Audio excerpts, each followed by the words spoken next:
Hello friend, welcome to my channel. আজকে আমি নিয়ে এসেছি 18 ওয়াটের ক্লাস এবি অ্যাম্পলিফায়ার। সিঙ্গেল সাপ্লাইতে চলবে এটা।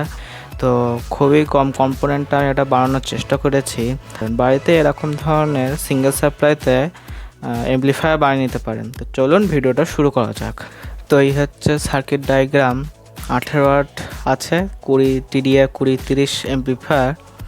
তো এটা হচ্ছে আইসির পিন 1 2 3 4 5 5টা পিন থাকে। এই যে 5টা পিনই আছে এতে। প্রথমে 1 নম্বর পিনে অডিও ইনপুট হবে C1 এর মান হচ্ছে 1 মাইক্রোফ্যারাড 60 ভোল্ট। আপনারা এখানে 1 মাইক্রোফ্যারাড 60 ভোল্ট ক্যাপাসিটর বা 50 ভোল্টের ব্যবহার করতে পারেন, কোনো সমস্যা নেই। এটা হচ্ছে নেগেটিভ সাইড, এটা হচ্ছে পজিটিভ সাইড। পজিটিভ সাইডটা আইসির 1 নম্বর পিনে যুক্ত করবেন। C2 এর মান হচ্ছে 104 যে একটা পিএফ ক্যাপাসিটর, যেটা পাশে আমি ছবিতে দিয়ে দিচ্ছি। তো এটাই ব্যবহার করবেন। একটা সাইড এই অডিও যেখান থেকে ইনপুট হবে, আর এই ক্যাপাসিটর যে নেগেটিভ সেখানে আগের পিনে দেবেন, আর একটা পিন গ্রাউন্ডে দিয়ে দেবেন। এই যতগুলো এই সাইনগুলো দেখছেন এই সবই কিন্তু গ্রাউন্ড এটা প্রপার করবেন, তাহলে হামিং একদম জিরো হয়ে যাবে। হামিং একদমই আসবে না। এই সার্কিটটা আমি যে সার্কিটটা দেখাচ্ছি সেই সার্কিটটা একদমই হামিং আসবে না, 100% গ্যারান্টি দিচ্ছি।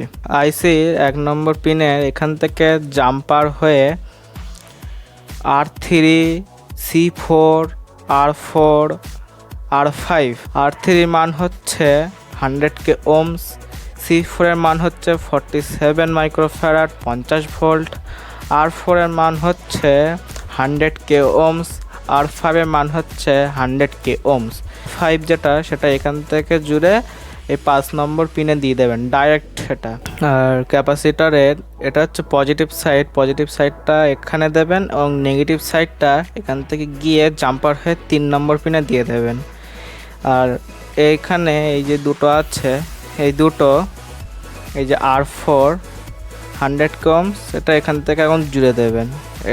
এই দুটো একসাথে জুড়ে একটা সাইড এখন করে গ্রাউন্ডে দিয়ে দেবেন। যেটা 3 নম্বর পিনে যুক্ত হচ্ছে সেটাই গ্রাউন্ডে দিয়ে দেবেন। এটা আমি সিঙ্গেল সাপ্লাইতে তৈরি করে দেখাচ্ছি। এই আইসির 2 আর 4 নম্বর পিনে এই যে এখান থেকে গিয়ে এই যে R2 এর মান হচ্ছে 100K ohms। তারপর এখান থেকে R1 এর মান হচ্ছে 4.7K ohms। এটা এখান থেকে জুড়ে এটা সোজা জুড়বে C3 এর মান হচ্ছে 47 মাইক্রোফ্যারাড 50 ভোল্ট। এটা হচ্ছে পজিটিভ সাইড, এটা হচ্ছে নেগেটিভ সাইডটা আমরা গ্রাউন্ডে দিয়ে দেবেন। এখানে সব কাজই কমপ্লিট। এবার আমাদের পাওয়ার সাপ্লাই এবং অডিও আউটপুটের লাইন টানতে হবে। 5 নম্বর পিনে ভোল্টেজ ইনপুট হবে। এই যে আমি এতে পিওর ফিল্টারেশন ব্যবহার করেছি। C7 এর মান হচ্ছে 1000 মাইক্রোফ্যারাড 25 ভোল্ট। এখানে আপনারা চাইলে লাইটও যুক্ত করতে পারেন। লাইট যুক্ত করার জন্য 1K রেজিস্টর দিয়ে এই যে এলইডির পজিটিভ অংশটা জুড়ে দেবেন, আর এলইডির নেগেটিভ অংশটা গ্রাউন্ডে দিয়ে দেবেন। তারপর ক্যাপাসিটরে এই যে এটাও গ্রাউন্ডে দিয়ে দেবেন, নাহলে হামিং আসবে, পাওয়ার আসবে না। এই অবধি সব কাজ হয়ে যাওয়ার পরে আপনাদের অডিও আউটপুট লাগবে। অডিও আউটপুট কোথা থেকে? এই যে 4 নম্বর পিনে এখান থেকে গিয়ে জাম্পার হয়ে সোজা যাওয়ার পরে C5 হচ্ছে 470 মাইক্রোফ্যারাড 25 ভোল্ট। তার সঙ্গে এখানে একটা C6 হচ্ছে 104 যে ক্যাপাসিটার, এটাও যুক্ত করে দেবেন। যেটা অডিও আউটপুট হচ্ছে এটা হচ্ছে পজিটিভ সাইড, এটা হচ্ছে নেগেটিভ সাইডে যেখান থেকে আউটপুট হচ্ছে স্পিকার প্লাস, এখান থেকে একটা 104 যে ক্যাপাসিটার জুড়ে একটা পিন নেগেটিভে দিয়ে দেবেন, আর স্পিকারের যে নেগেটিভ যেটা আছে সেটাও গ্রাউন্ডে দিয়ে দেবেন। এই সব গ্রাউন্ড একসাথে এই যে বডির সঙ্গে সমস্ত গ্রাউন্ড সব জুড়ে দেওয়া হয়েছে। গ্রাউন্ড যদি এতে ঠিকঠাক যদি না দেওয়া হয় তাহলে হামিং আসবেই। চলুন আমি আপনাদের এটা কানেকশান করে দেখাচ্ছি। স্পিকার আমার নিচে আছে, audio input, audio ground, speaker out plus. এইটা হচ্ছে গ্রাউন্ড, এটা হচ্ছে প্লাস।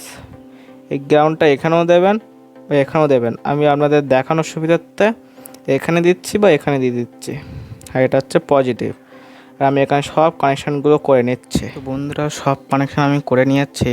এই যে এখানে এই হলুদ তার যেটা হচ্ছে অডিও ইনপুট, সবুজ তারটা হচ্ছে অডিও গ্রাউন্ড, তার পাশে হচ্ছে স্পিকার গ্রাউন্ড, তারপরটা হচ্ছে স্পিকার প্লাস, এটা হচ্ছে গ্রাউন্ড, এটা হচ্ছে পজিটিভ। তো পাওয়ারটা আমি অন করছি। তো এই হচ্ছে জ্যাক, আওয়াজ শুনে বুঝতে পারছেন।